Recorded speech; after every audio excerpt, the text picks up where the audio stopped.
Hey you. Yes, you.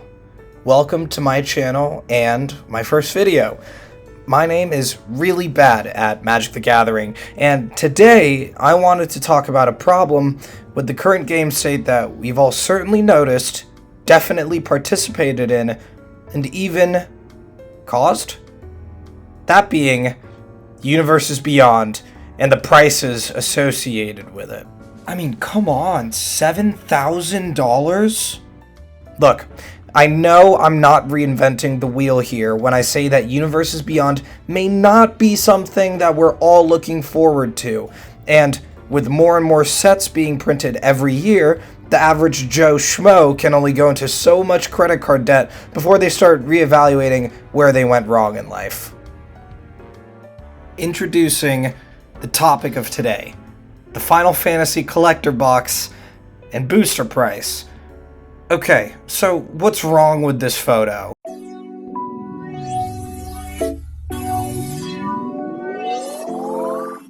If it took you longer than 2.5 seconds to identify the problem, well, I just don't know how interesting this video will be for you. How on earth did we get to this point? Well, I think there are a lot of answers.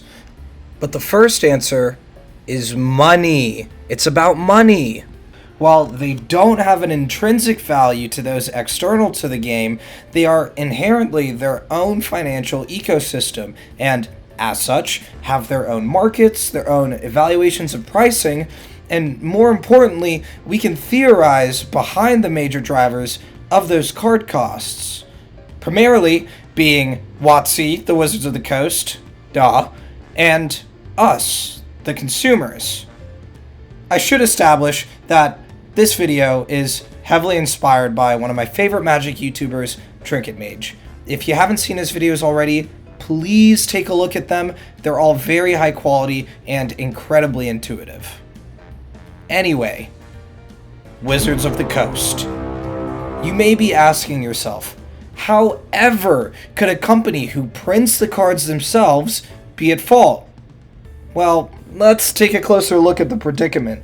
How else better can we start than with another game that robs people of money due to cool new versions of their favorite characters? I'm talking about none other than Fortnite.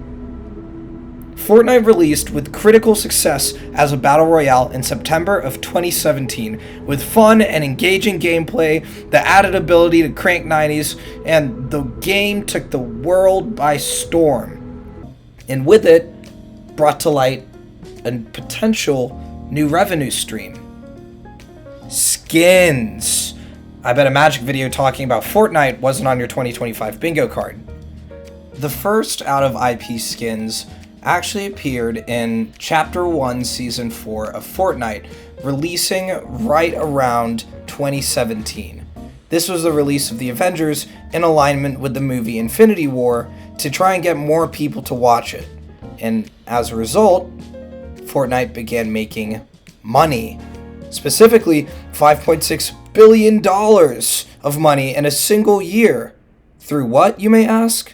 Those skins.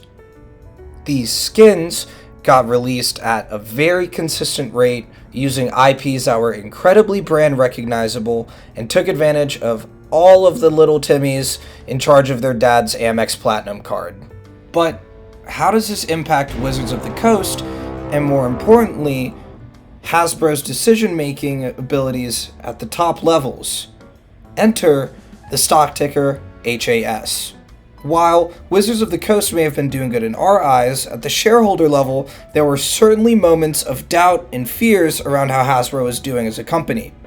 The stock had reached an all-time low in the last 10 years, bottoming out from $78 to a whopping $55. Hasbro had to do something quick. But what? Well, it's not like there was a game with out-of-universe defining characters and skins that was absolutely crushing it, and there's no way that other companies would try and emulate it. Right? Right? Enter Secret Lair of the Walking Dead in October 2020. Herein lies not the beginning of the end, but rather the beginning of highway robbery.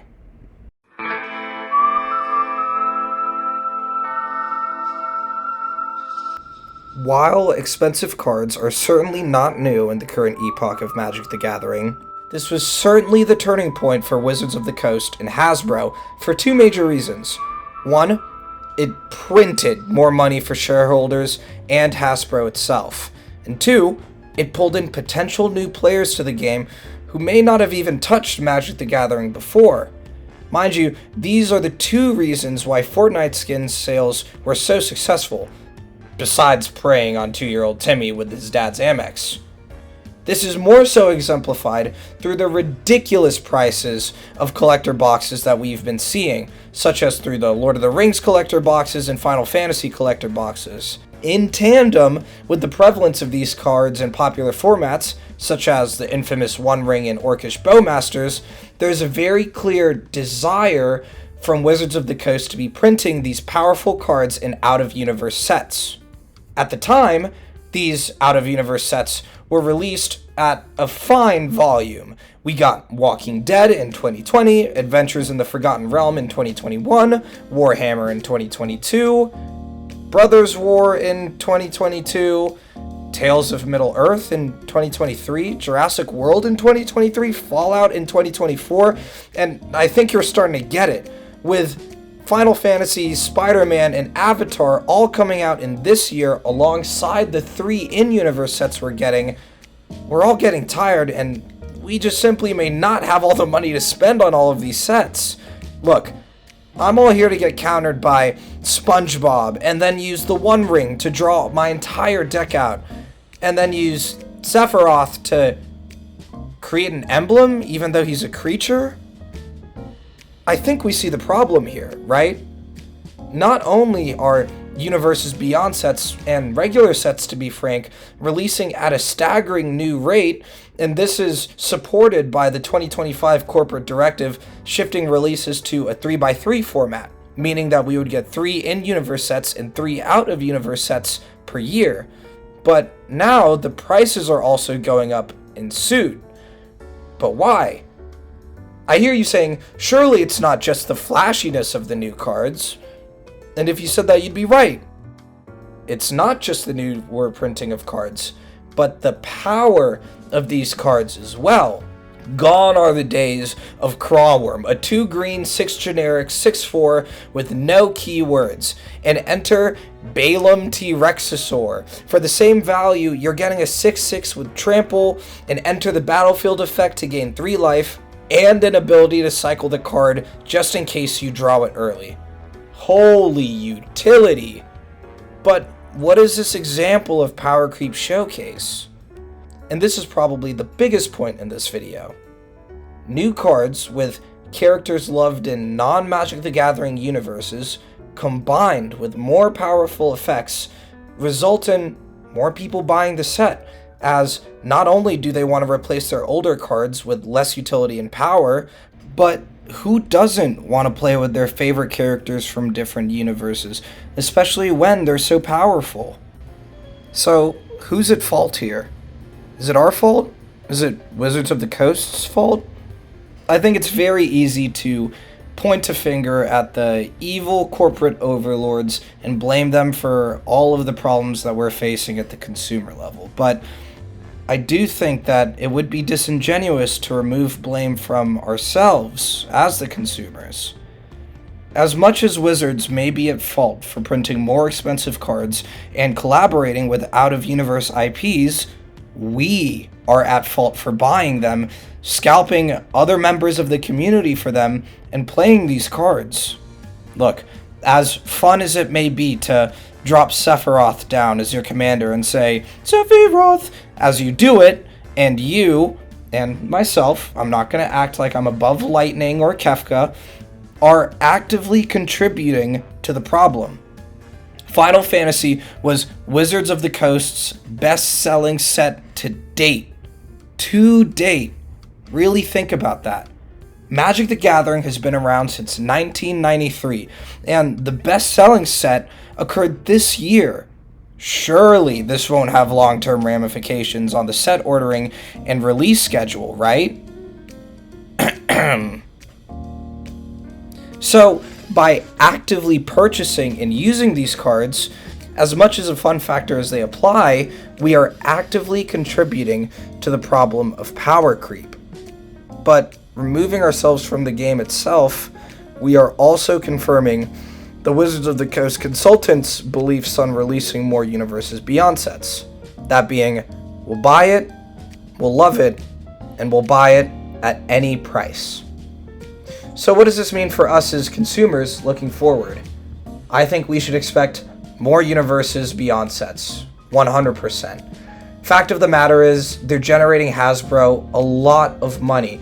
And while that may stink for us as the consumers, I do think there are some easy avenues that we can take to avoid these costs. Simply put, we should be buying singles. Stop buying collector boxes. And I think I'm talking to myself more than anyone else when I say this, but cracking open packs and seeing someone on r/rate my pull does not have the same equivalence as opening a pack, selling the cards for money. If you're opening them to play with the cards because you genuinely enjoy them, that's something different. But buying these cards just to sell them, I think is contributing tenfold to the problem versus just playing the cards.